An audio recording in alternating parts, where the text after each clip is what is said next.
যে তার মনের ইচ্ছে মতো চলে, কোনো পার্থক্য নেই হালাল হারাম। মাকেও দেখে, বোনকেও দেখে, আবার মোবাইলের নারীও দেখে, ছবিও দেখে, পার্থক্য নেই তার কাছে। কষ্টের মেহনতের টাকাও নেয়, সুদের টাকাও নেয়, হালাল হারামের পার্থক্য নেই। গালিও দেয়, সালামও দেয়,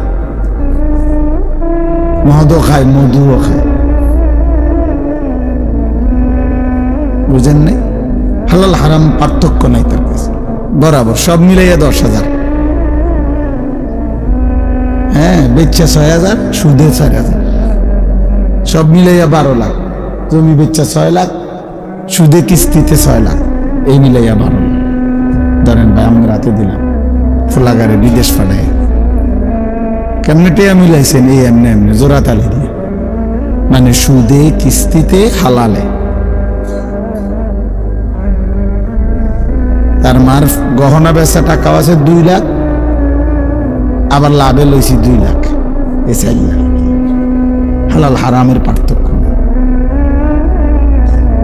এই যে এই পার্থক্য শক্তি যার মধ্যে নাই, ও জানোয়ার। বিবেকবোধ যার কাজ করে, ও মানুষ না। কোরআনুল কারীমে আল্লাহ এটা বলছে, ওয়াত্তাবা হাওয়াহু ফামাসালুহু কামাসালিল কালব। আল্লাহ তাআলা বলেন সূরা আরাফের মধ্যে আছে, যে তার মনের চাহিদারই কেবল অনুসরণ করে, আল্লাহ তাআলা বলছে তার উদাহরণ কামাসালিল কালব, কুকুরের মতো। সরাসরি কোরআন শরীফের আয়াত। অর্থাৎ দোস্ত, তোমার পরিচয় তুমি মিলাও, আমারটা আমি মিলাইতেছি। আলহামদুলিল্লাহ, ছোট্টবেলা থেকে আমার পরিচয় আমি মিলাই নিছি। আমি জেনে নিছি মা আমি মুসলমানের সন্তান। আমার মা আমারও বলছে আমি মুসলমান। অথবা আমি জীবনে কোনোদিন কোনো বেঈমানের মতো চুল রাখিনি, কারণ আমার মা বলছে আমি মুসলমান, আমার রক্তে ইসলাম, আমার কলিজা ইসলাম।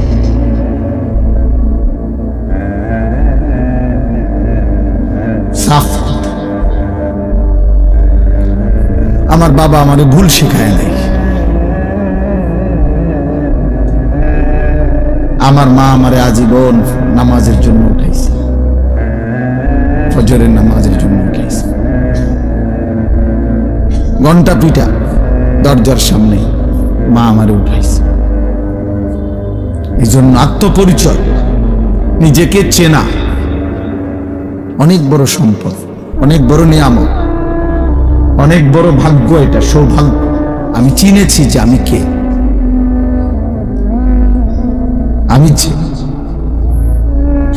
আমি পাগল ছাগল না, আমি ইহুদি না, আমি খ্রিস্টান না, আমি হিন্দু না, আমি বৌদ্ধ না, আমি নাস্তিক না, আমি বেঈমান না, আমি জানোয়ার না, আমি মুসলমান।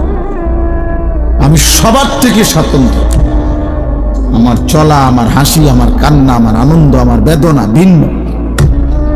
আমার আল্লাহ আছে, আমার রাসূল আছে, আমার কোরআন আছে, আমার ধর্ম আছে। আমি লাওয়ারিস না বেটা, আমার বাপ আছে, আমার মা আছে, আমার একজন সৃষ্টিকর্তা আছে, আমার একজন পথ প্রদর্শক নবী সাল্লাল্লাহু আলাইহি সাল্লাম আছে, আমার জীবন চলার একটা কিতাব আছে, আমার একটা নিজস্ব ধর্ম আছে।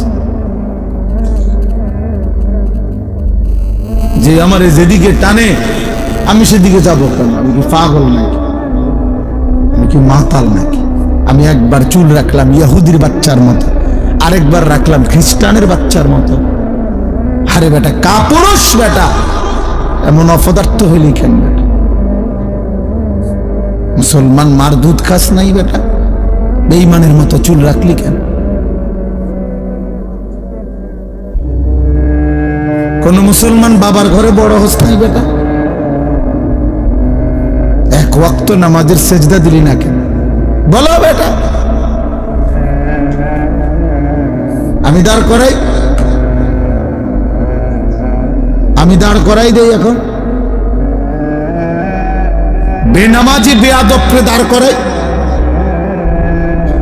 বেনামাজি চেহারা দেখলে তো চেনা যায়, এই বেয়াদব তো দেখলেই চেনা যায়।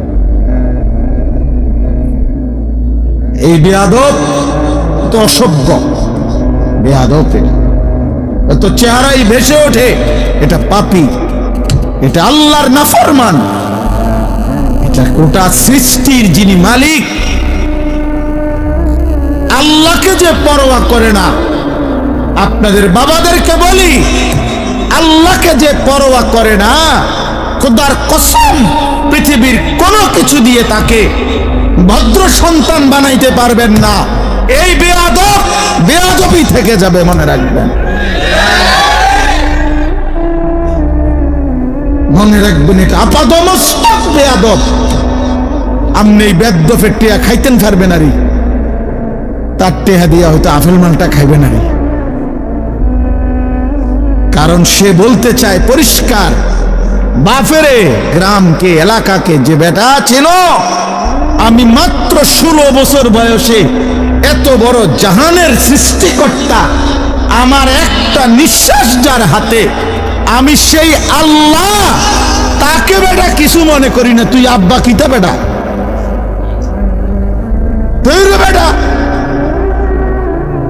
আমি তো আল্লাহরই বেটা কিছু মনে করি না বেটা, আল্লাহকেই একটা সেজদা দেই না। উনি আমারে প্রতিদিন 5 ওয়াক্ত নামাজের জন্য ডাকে, আমি মাতিও না,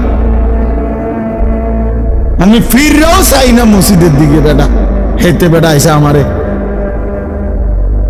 অনুগত বানাইবা বেটা, আমি তো আল্লাহকে কিছু মনে করি না। তাহলে এই বেয়াদব কি ছোটখাটো বেয়াদব? হ্যাঁ, এই বেয়াদবরে মানুষ বানাবে কে? বাংলা বই দিয়া এতে মানুষ, হ্যাঁ, পদার্থ বিজ্ঞান দিয়া। পদার্থ বিজ্ঞান মানুষ বানানোর লেগে লিখছে।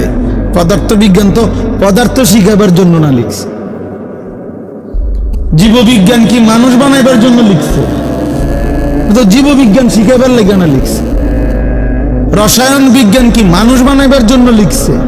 কথা বলে না তো। অঙ্ক বইটা কি মানুষ গড়ার জন্য লিখছে? ইংরেজি বইটা কি মানুষ বানাইবার জন্য লিখছে? ইংরেজি শিখানোর জন্য লিখছে। কোরআন রব্বে করিম বলছে, আমি এই কোরআন নাজিল করেছি মানুষ বানাইবার জন্য।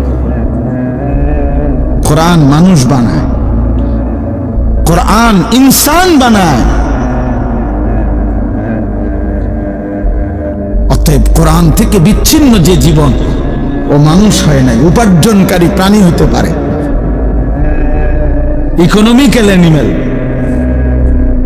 নওজোয়ান, তোমরা জেনারেল পড়ুয়ারা দেখো, খবর লাগাও, এখন না খবর নাও, এখন সার্চ করো গুগলে, দেখবা ইউরোপের স্লোগান কি।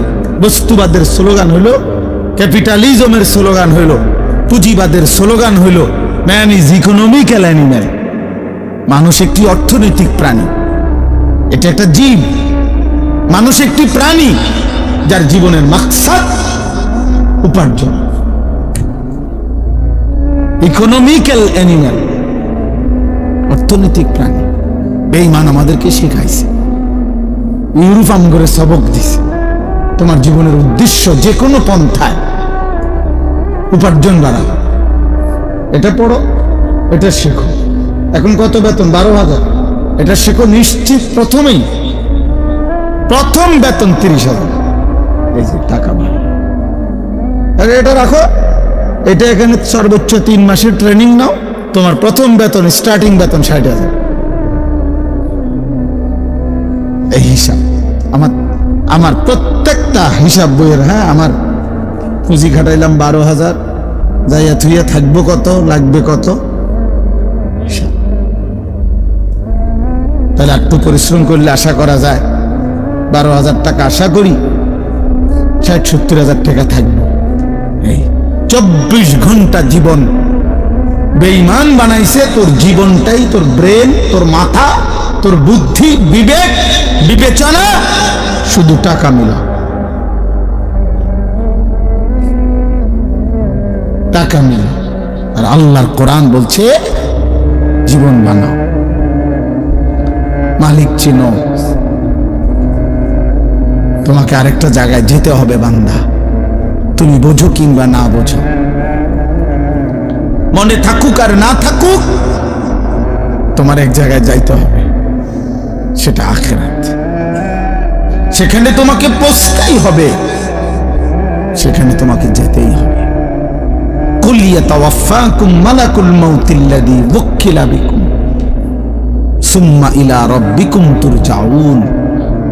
আল্লাহ বলে, হে নবী আপনি বলে দেন, হে আমার বান্দারা তোমরা সকলেই, মালাকুল মউত আজরাইল তোমাদের জান কবজ করবেই, মৃত্যু ঘটাবেই, অতঃপর তোমরা সকলেই আল্লাহর কাছে আখিরাতে ফিরতেই। এই কথাটা কোরআন শরীফে বহুবার আছে রে আব্বা, বহুবার। আল্লাহ বলছে হুয়া রাব্বুকুম ওয়া ইলাইহি তুরজাউন, তিনি তোমাদের রব, তার কাছেই তোমাদের ফিরতে হবে। মৃত্যু মানে হারিয়ে যাওয়া না, মৃত্যু মানে আল্লাহর কাছে ফিরে যাওয়া। মৃত্যু মানে কার কাছে ফিরে যাওয়া? আল্লাহর কাছে ফিরে যাওয়া, হারিয়ে যাওয়া না। দোস্ত, মৃত্যু মানে শেষ না। এভাবে এভাবে 60 বছরে দেশ, জাতি, রাষ্ট্র, রাজনীতি, এলাকা, সমাজের ব্যাপক সেবা করে তিনি তার বর্ণাঢ্য জীবনের পরিসমাপ্তি ঘটালেন মৃত্যুর মাধ্যমে। না না, পরিসমাপ্তি ঘটান নাই। এগুলো এই সমস্ত দুনিয়াবি ভদ্রচিত কথা, এসব শুদ্ধ কথা না। আল্লাহর কোরআন বলছে জীবনের কোনো সমাপ্তি নেই, জীবন স্থানান্তর হয়। এজন্য মৃত্যু মানে শেষ না, মৃত্যু মানে সমাপ্তি না, মৃত্যু মানে স্থানান্তর, ইন্তেকাল। বলি না আমরা যে লোকটা কি করেছেন? ইন্তেকাল করেছেন। এই ইন্তেকাল মানে কি? এই ইন্তেকাল শব্দের অর্থ হল স্থানান্তর। লোকটা জায়গা লাগছে আর কি, সে জায়গা লাগছে। ছিল মাটির উপরে, এখন গেছে মাটির নিচে। কোরআন শরীফে আছে আব্বা, লাকাদ কুনতা ফি গাফলাতিন মিন হাদা ফাকাশাফনা আনকা গিতাআকা ফাবাসসারুকা আল-ইয়াওমা হাদীদ। এটা সাংঘাতিক কথা। আল্লাহ বলছে, বান্দা তুমি ভেবেছো যখন মৃত্যুবরণ করে তখন চোখ বন্ধ হয়, তার মানে আর দেখে না। আমরা মনে করি সেই লোকটা আর কি দেখে না। আল্লাহর কসম, আল্লাহ কোরআনে বলছে এই আয়াতে, না বান্দা বিষয়টা এটা না, বরং আমি মাটির এই পৃথিবী থেকে তার চোখটা বন্ধ করে এইবার আমি তাকে কবর থেকে আমি তার চোখের দৃষ্টি ফাবাসারুকাল ইয়াউমা হাদীদ। আল্লাহ বলেন এবার তোমার চোখের দৃষ্টি দুনিয়াতে যে দূর দেখতা তার চাইতে কোটি গুণ আমি বাড়িয়ে থাকি। এবার তুমি এই জমিন থেকেই, কবর থেকেই সরাসরি জান্নাত বা জাহান্নাম দেখতে থাকবা। তোমার চোখের পাওয়ার বেড়ে যাবে। চোখ বন্ধ হয় নাই, চোখ খুলবে। কবর মানে চোখ খুলবে তোমার, আর দেখবা না। না না না, এবার তুমি পূর্ণ দেখবা। এখন থেকে, এখন থেকে। এই জন্য দোস্ত আমি অনুরোধ করি, আমার সাফ বক্তব্য, এই চুল রাইখা তোমাদের কোনোদিন আল্লাহ মনে পড়বে না। তোমরা এগুলা কাটো। এই চুল রেখে মুশরিক বেঈমানের মতো এই ঝাঁকড়া চুল, এই ফ্যাশনেবল চুল তোমাকে কেউ আল্লাহ মনে করাবে না, আল্লাহ মনে করাবে না। তোমরা মালিক চিনবা না। ভাত খাইতে পারবা, ঘুম যাইতে পারবা, পেশাব করতে পারবা, নারী দেখবা, উলঙ্গ ছবি দেখবা, প্রতিবার বীর্যপাত হবে, হয় হাতে নয়তো কোনো অসৎ কারো মাধ্যমে যৌন চাহিদা পূরণ করে। একদিন লজ্জাস্থানের ক্ষমতা নষ্ট হবে, কোমরের সক্ষমতা হারাবে, আর জাহান্নামের ফেরেশতা লাথি দিয়া ফেলে দিবে। যা,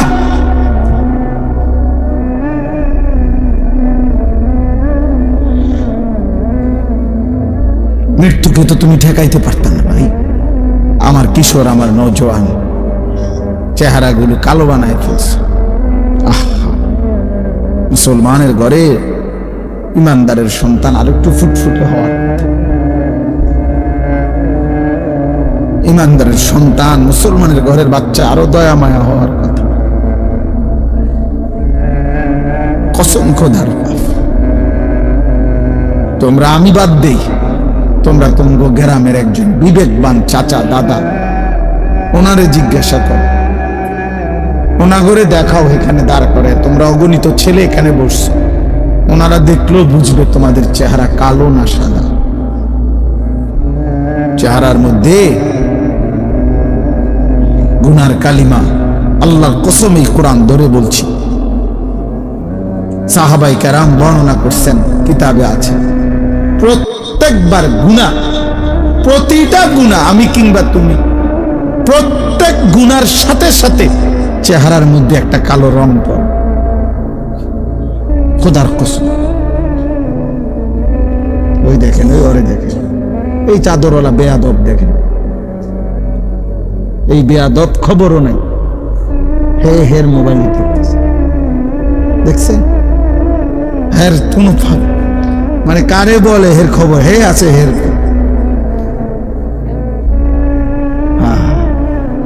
বুঝছেন?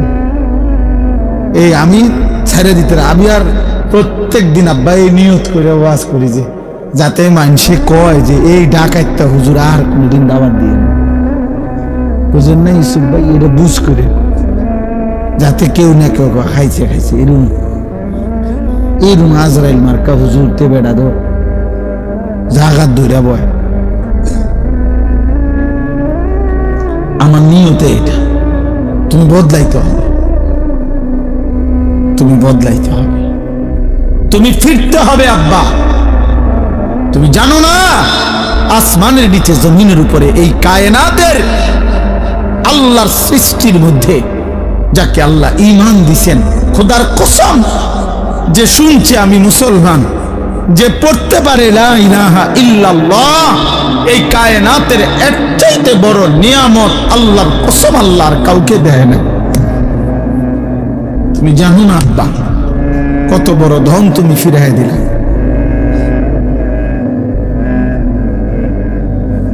রাসূলুল্লাহ সাল্লাল্লাহু আলাইহি সাল্লাম, আব্বা একটাও কথা বলি, একটা ছেলে একটা বাবা ভাইবেন, আল্লাহর নবী সাল্লাল্লাহু আলাইহি সাল্লাম আল্লাহর বন্ধু, আল্লাহর মাহবুব, আল্লাহর হাবিব, আমার আল্লাহর কলিজার টুকরা নবী। আল্লাহ বলছে, বন্ধু আপনার জিহ্বা নড়লে আমার কষ্ট হয়, আপনার জন্য গোটা কায়নাত আমি সাজাইলাম। এমন বন্ধু পর্যন্ত আবু তালেব চাচার জন্য কি পরিমাণ কাঁদছে, দুই হাত উঠাইছে, আল্লাহ আমার চাচারে মাফ করে দেন। খোদার কসম কোরআন শরীফে আছে, আল্লাহ বলছে বন্ধু না, আমি মাফ করব না, হাত নামান, আমি ঈমান দেব না। কইছি দিতাম না, দিতাম না। আমি বুঝেন ঈমান কত বড় নিয়ামত, যাকে আল্লাহ দিছে সে বুঝলেন না, যাকে আল্লাহ দেয় নাই কালেমা, তার জন্য খুদ মুহাম্মদুর রাসূলুল্লাহ সাল্লাল্লাহু আলাইহি সাল্লাম চাইও নিতে পারে না। আপনি কেডা? আমি কে? আবু তালেবের জন্য ঈমান নবীজি চান নাই? কথা বলে না, চেয়েছেন কিনা বলেন না, তো নিতে পারছেন? তো এরপরে আল্লাহর প্রিয় আর কে? এর চাইতে বড় হাত কার? এর চাইতে দামি হাত কার? বলেন কোন হাত নামায় দিছে আল্লাহ?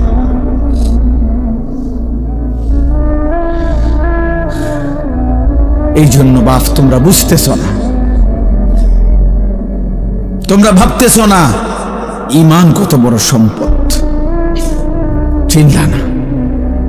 আহা, হযরত ইব্রাহিম আলাইহিস সালাম নবীদের মধ্যে সবচেয়ে বেশি পরীক্ষা আল্লাহর জন্য দিছেন, যিনি জীবনটাই যিনি পরীক্ষা দিছেন। নবীদের মধ্যে সবচেয়ে বেশি অঞ্চল হিজরত আল্লাহর দ্বীন প্রচারের জন্য যিনি করছেন, বেশি এলাকা চেঞ্জ করছেন। আল্লাহ কয়দিন পর পরেই কইছে, ইব্রাহিম এই জায়গা লারেন, মনে যান, ওখানে বলে ইব্রাহিম আলাইহিস সালাম বলছে আসলামতু, মাওলা আমি মেনে নিলাম। সেই ছোট্টবেলার থেকে আল্লাহ যেন বলতেছে, বন্ধু যান আগুনের কুণ্ডলিতে যান, ইব্রাহিম বলছে, রাজি আমি, আপনার জন্য আগুনে যাব, আপনারে ছাড়বো না। মানে 84 বছর বয়সে ইসমাইলকে যখন দিছে, ছেলেটা একমাত্র প্রথম সন্তান, আল্লাহ বলছে, তাফসিরে আছে, ইব্রাহিম আদর করতে পারবেন না, মিশাইয়া থাকবেন, চুমা দিবেন না, কোলে নিবেন না। ইব্রাহিম আলাইহিস সালাম বলছে, আয় মাওলা, আমি রাজি, আদর করব না, আপনারে ভালোবাসি। কয়দিন পরে আল্লাহ বললেন, বন্ধু এখন আর দেখবেনও না, এই বাচ্চা আপনার ইসমাইল আর তার মারে চোখের আড়াল করে দেন, দূরে দূরে দিয়ে আন, যা মরুভূমিতে দিয়ে আসেন। ইব্রাহিম বলছে, মাওলা আপনি কি ভাবছেন আমি হেরে যাব? আমি হারতে আসি নাই মাওলা, আমি আপনাকেই ভালোবাসি, দিয়ে আসলাম, দেখবো না। কয়দিন পরে আল্লাহ বললেন, ইব্রাহিম এবার আর ছেলেটা দূরেও না, জবাই করে দেন, আমার দিয়ে দেন, আমি দিচ্ছি, আমারে দিয়ে দেন, ফেরত দেন। ইব্রাহিম আলাইহিস সালাম বলছে, মাওলা আজও আমি হারবো না, আমি আপনাকে ভালোবাসি, এটা প্রমাণ করব। এই জন্য সত্যি সত্যি সন্তানের গর্দানে ছুরি রাখছে কিনা, দুষ্টামি করে, রসিকতা করে। তাহলে যেই নবী ইব্রাহিম আলাইহিস সালাম আল্লাহর জন্য এভাবে পরীক্ষা দিছে, আল্লাহ যাকে নিজে বলছে, আমি আপনাকে ওয়াত্তাখাযাল্লাহু ইব্রাহিমা খলীলা, ইব্রাহিম আমি আল্লাহ আপনাকে খলীল, বন্ধু বানাইলাম, বন্ধু বানাইলাম। আরে ভাইয়া, আরে বাবা, সেই ইব্রাহিমের মতো বন্ধুও আল্লাহর কাছে বহুবার হাত উঠাইছিলেন, বহুবার। কোরআন শরীফে আছে, আল্লাহ আমার আব্বাটারে হেদায়েত দেন, আমার আব্বারে কালেমা দেন।